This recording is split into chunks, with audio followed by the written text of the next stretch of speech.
Central versus state ಮಧ್ಯೆ ಅನುದಾನ fight. ರಾಜ್ಯ ಕಾಂಗ್ರೆಸ್ ಸರ್ಕಾರದಿಂದ ದೆಹಲಿ ಚಲೋ. ಕೇಂದ್ರ ಸರ್ಕಾರದ ವಿರುದ್ಧ ಅಬ್ಬರಿಸಿದ ಸಿಎಂ ಸಿದ್ದರಾಮಯ್ಯ. ಹಣಕಾಸು ಸಚಿವೆ ನಿರ್ಮಲಾ ಸೀತಾರಾಮನ್ಗೆ ಕೌಂಟರ್. ರಾಜ್ಯ ಬಿಜೆಪಿ ಸಂಸದರು ಕೋಲೆ ಬಸವರಿದ್ದಂತೆ ಎಂದ ಮುಖ್ಯಮಂತ್ರಿ. ಬೆಂಗಳೂರಿನಲ್ಲಿ ಬಿಜೆಪಿ ಹೈಡ್ರಾಮಾ. ವಿಧಾನಸೌಧದ ಸಿಎಂ ಕಚೇರಿಗೆ ಬೀಗ ಹಾಕೋದಿಕ್ಕೆ ವಿಫಲ. ಇಡೀ ದೇಶವೇ ನಂದು ಅಂತ ಪ್ರಧಾನಿ ಮೋದಿ ಟ್ವೀಟ್. ಎಲ್ಲದರ ಮಾಹಿತಿ ನೋಡೋಣ ಕರ್ನಾಟಕ ಟಾಪ್ 20ಯಲ್ಲಿ. ಕೇಂದ್ರದಿಂದ ಅನುದಾನ ತಾರತಮ್ಯ ಖಂಡಿಸಿ ರಾಜ್ಯ ಕಾಂಗ್ರೆಸ್ ಸರ್ಕಾರ ಇವತ್ತು ದೆಹಲಿ ಚಲೋ ನಡೆಸಿತು. ಜಂತರ್ ಮಂತರ್ನಲ್ಲಿ ನನ್ನ ತೆರಿಗೆ ನನ್ನ ಹಕ್ಕು ಎಂಬ ಘೋಷವಾಕ್ಯದಡಿ ಚಳವಳಿ ನಡೆಸಿದರು. ನಾಡಗೀತೆ ಮೂಲಕ ಪ್ರತಿಭಟನೆಗೆ ಚಾಲನೆ ನೀಡಲಾಯಿತು. ಸಿಎಂ, ಡಿಸಿಎಂ ಸೇರಿ ಕಾಂಗ್ರೆಸ್ ಶಾಸಕರು, ಸಂಸದರು ಭಾಗಿಯಾಗಿದ್ದರು. 1,87,000 ಕೋಟಿ ನನ್ನ ತೆರಿಗೆ ನನ್ನ ಹಕ್ಕು ಚಲೋ ದಿಲ್ಲಿ ಎಂಬ ಟಿ ಶರ್ಟ್ ಅನ್ನು ಧರಿಸಿ ಕಾಂಗ್ರೆಸ್ ಕಾರ್ಯಕರ್ತರು ಪ್ರತಿಭಟನೆಯಲ್ಲಿ ಭಾಗಿಯಾಗಿದ್ದರು. ಭಿತ್ತಿಪತ್ರಗಳನ್ನು ಹಿಡಿದು ಕೇಂದ್ರ ಸರ್ಕಾರದ ವಿರುದ್ಧ ಘೋಷಣೆ ಕೂಗಲಾಯಿತು. ಡಿಸಿಎಂ ಡಿಕೆಶಿ ಪ್ರತಿಭಟನಾ ಭಾಷಣವನ್ನು ಮಾಡಿದರು. ಇದೊಂದು ಐತಿಹಾಸಿಕ ದಿನ.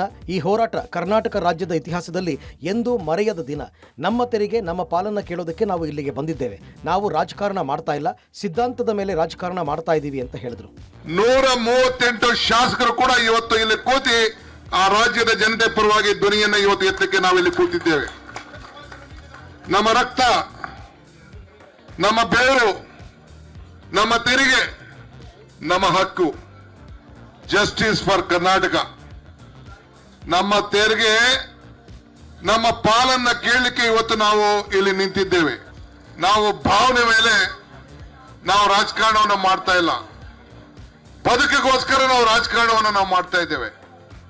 ಸಿದ್ಧಾಂತದ ಮೇಲೆ ನಾವು ರಾಜಕಾರಣವನ್ನು ಮಾಡ್ತಾ ಇದ್ದೇವೆ. ಕೇಂದ್ರ ವರ್ಸಸ್ ರಾಜ್ಯ ಸರ್ಕಾರದ ಮಧ್ಯೆ ಅನುದಾನ ಕದನ ಮುಂದುವರೆದಿದೆ. ದೆಹಲಿಯ ಪ್ರತಿಭಟನಾ ಭಾಷಣದಲ್ಲಿ ಇಂಚಿಂಚು ಮಾಹಿತಿಯನ್ನು ಸಿಎಂ ಸಿದ್ದರಾಮಯ್ಯ ಬಿಚ್ಚಿಟ್ಟಿದ್ದಾರೆ. ಕೇಂದ್ರ ಹಣಕಾಸು ಸಚಿವೆ ನಿರ್ಮಲಾ ಸೀತಾರಾಮನ್ ವಿರುದ್ಧ ಸಿಎಂ ಸಿದ್ದರಾಮಯ್ಯ ವಾಗ್ದಾಳಿ ನಡೆಸಿದರು. ಕೇಂದ್ರ ಸರ್ಕಾರದಿಂದ ಕರ್ನಾಟಕಕ್ಕೆ ಭಾರಿ ಅನ್ಯಾಯವಾಗಿದೆ. ರಾಜ್ಯಗಳಿಗೆ ಜಿಎಸ್ಟಿ ವಿಚಾರವಾಗಿ ಅನ್ಯಾಯ ಆಗಿದೆ. ಅನ್ಯಾಯ ಆದಮೇಲೆ ನಾವು ಪ್ರತಿಭಟನೆ ಮಾಡಬೇಕಾ ಬೇಡವಾ? 11,495 ಕೋಟಿ ರೂಪಾಯಿ ಹಣ ಬರಬೇಕು. ಹೀಗಾಗಿ ನಿರ್ಮಲಾ ಸೀತಾರಾಮನ್ ಅವರ ಬಳಿ ದುಡ್ಡು ಕೊಡಬೇಕು ಅಂತ ಕೇಳಿಕೊಂಡೆ. ಆದರೆ ಅವರು ತಮ್ಮ ಫೈನಾನ್ಸ್ ಕಮಿಷನ್ ವಿಚಾರದಲ್ಲಿ ಮಧ್ಯಪ್ರವೇಶ ಮಾಡಲ್ಲ ಅಂದರು. ಹಣಕಾಸು ಆಯೋಗದ ಕಡೆ ಬೊಟ್ಟು ಮಾಡಿದ್ರು. ಅಮ್ಮ, ಈ ತೆರಿಗೆ ಹಣ ನಾವು ಕೇಳೋದು ತಪ್ಪ ಅಂತ ಸಿಎಂ ಪ್ರಶ್ನೆ ಮಾಡಿದ್ರು. ಯು ಓನ್ಲಿ ರೆಪ್ರೆಸೆಂಟಿಂಗ್, ಯಾಕೆ ಸುಳ್ಳು ಹೇಳ್ತೀರಾ ಅಂತ ಆಕ್ರೋಶ ಹೊರಹಾಕಿದರು. ಇದಕ್ಕೆ ಕಾಂಗ್ರೆಸ್ ಸಚಿವರು, ಶಾಸಕರು, ಪರಿಷತ್ ಸದಸ್ಯರು ಶೇಮ್ ಶೇಮ್ ಅಂತ ಕೂಗಿದರು. ನಿರ್ಮಲಾ ಸೀತಾರಾಮನ್ ಅವರು ಏನು ಹೇಳಿದ್ದಾರೆ ಅಂದರೆ 15th finance commission is A independent organization, autonomous organization.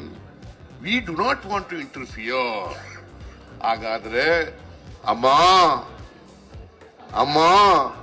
ನೀನು 11,495 ಕೋಟಿ ರೂಪಾಯಿನ ಕೊಡ್ಲಿಲ್ವಲ್ಲ, ಯಾಕಪ್ಪ ಇಂಟರ್ಫಿಯರ್ ಆಗದೆ ಹೋದ್ರೆ? ಕೊಡ್ಬೇಕಾಗಿತ್ತಲ್ಲ.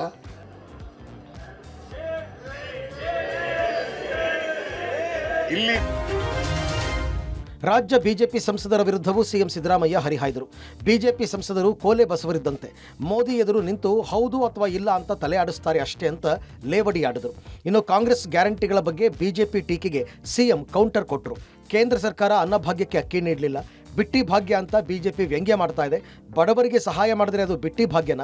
ಗ್ಯಾರಂಟಿ ಜಾರಿ ಮಾಡಿ ಆರ್ಥಿಕ ಪರಿಸ್ಥಿತಿಯನ್ನು ಭದ್ರವಾಗಿಟ್ಟಿದ್ದೇವೆ ಅಂತ ಬಿಜೆಪಿ ನಾಯಕರ ವಿರುದ್ಧ ಮುಖ್ಯಮಂತ್ರಿ ವಾಗ್ದಾಳಿ ನಡೆಸಿದರು. ಇವ್ರು ಹೆಂಗೆ ಅಂತಂದ್ರೆ, ನಮ್ಮಲ್ಲಿ ಕೋಲೆ ಬಸವ ಅಂತ ಇದ್ದಾರೆ. ಕೋಲೆ ಬಸವ ಅಂತ ಗೊತ್ತಾ? ಈ ಭಿಕ್ಷಿಕರು ಒಂದು ಎತ್ತಿ ಹಿಡ್ಕೊಂಬಂತ ಬಸವನ ಹಿಡ್ಕೊಂಬರ್ತಾರೆ.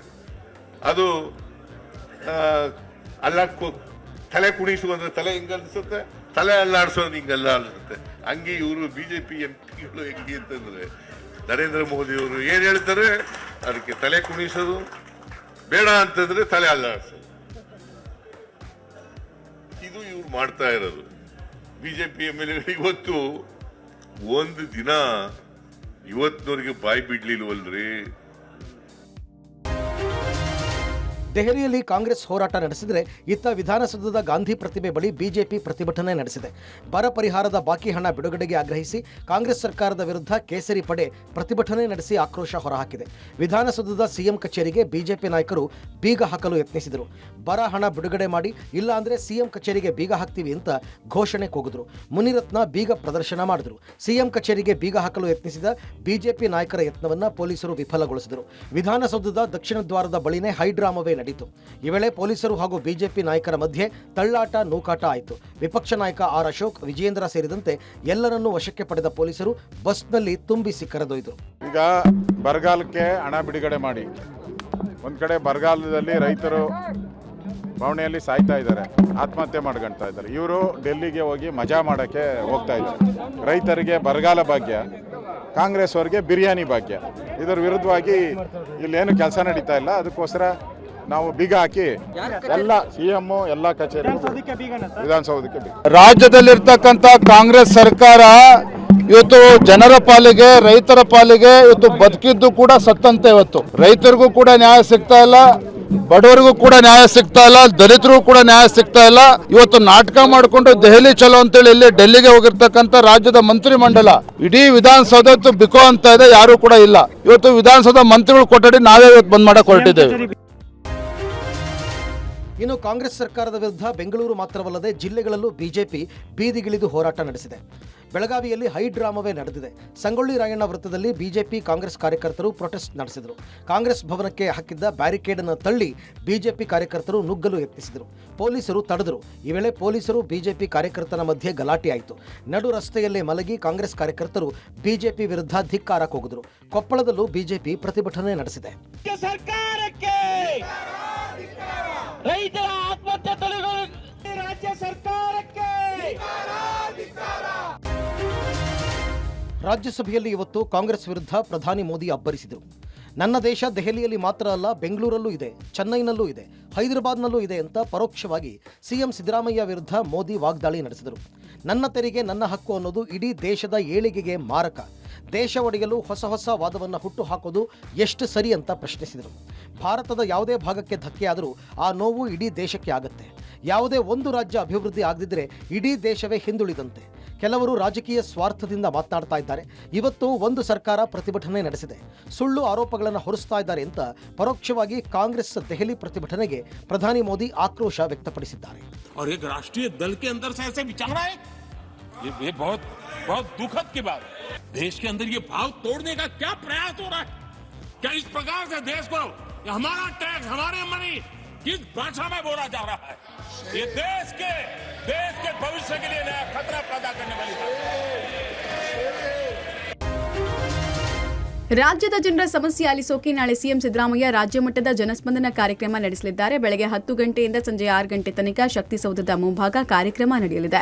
ಇದಕ್ಕೆ ಸಕಲ ರೀತಿಯಲ್ಲೂ ವಿಧಾನಸೌಧ ಸಜ್ಜಾಗಿದೆ. ಇನ್ನು ನಾಳೆ ಜನಸ್ಪಂದನ ಕಾರ್ಯಕ್ರಮಕ್ಕೆ ಆಗಮಿಸುವವರಿಗೆ ಉಚಿತ ಬಸ್ ವ್ಯವಸ್ಥೆ ಕಲ್ಪಿಸಲಾಗಿದೆ. ಮೆಜೆಸ್ಟಿಕ್ ಬಸ್ ನಿಲ್ದಾಣ ಮತ್ತು ರೈಲ್ವೆ ನಿಲ್ದಾಣಕ್ಕೆ ಹೋಗೋಕೆ ಹಾಗೂ ವಿಧಾನಸೌಧಕ್ಕೆ ಬರೋಕೆ ಬಿಎಂಟಿಸಿ ಬಸ್ ಸೌಲಭ್ಯ ಇರಲಿದೆ. ನಾಳೆ ವಿಧಾನಸೌಧ ಪ್ರವೇಶಿಸುವ ಅಧಿಕಾರಿಗಳು, ಸಿಬ್ಬಂದಿ ಕಡ್ಡಾಯವಾಗಿ ಗುರುತಿನ ಚೀಟಿ ತೋರಿಸಬೇಕು. ಅಧಿಕಾರಿಗಳು, ಸಿಬ್ಬಂದಿ ಪಶ್ಚಿಮ ಹಾಗೂ ದಕ್ಷಿಣ ದ್ವಾರದಿಂದ ಪ್ರವೇಶ ಮಾಡಬೇಕು. ವಿಕಾಸಸೌಧ ತಳಮಹಡಿ ಮತ್ತು ವಿಧಾನಸೌಧದ ಗೇಟ್ ನಂಬರ್ 2ರಲ್ಲಿ ಪಾರ್ಕಿಂಗ್ ವ್ಯವಸ್ಥೆ ಮಾಡಲಾಗಿದೆ ಅಂತ ವಿಧಾನಸಭೆ ಸಚಿವಾಲಯ ಆದೇಶ ಹೊರಡಿಸಿದೆ.